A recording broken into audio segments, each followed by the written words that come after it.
nazlı yarim saramadım. Felek girdi aramıza, ayrıldım da uçamadım. Felek ayrıldım canandan, duaların oy oy kabul oldu. Kına yak bir tarafına, hayat bana zehir oldu. Buralarda, buralarda canım yanar aney. Buralarda felek bir tek canım kaldı, ona kıyma. Buralarda derde düştüm, yaralandım mermiye. Buralarda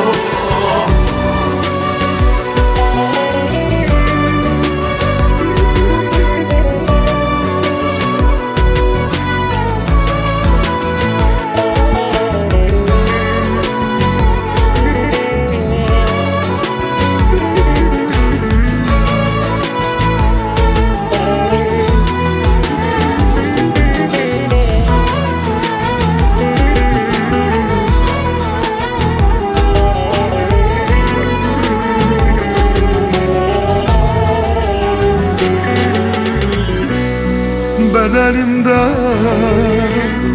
hal kalmadı,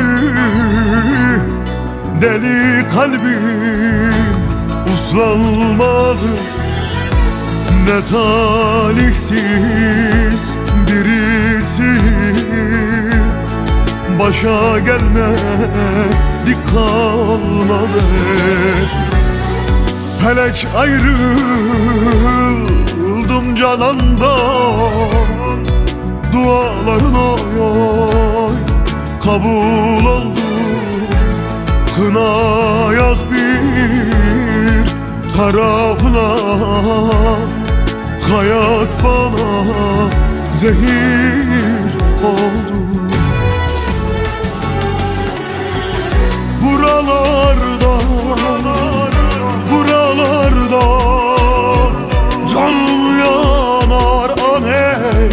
Buralarda felek bir tek canım kaldı, ona kıyma.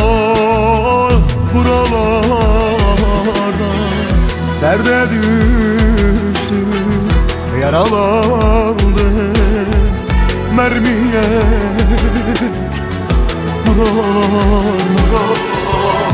Buralarda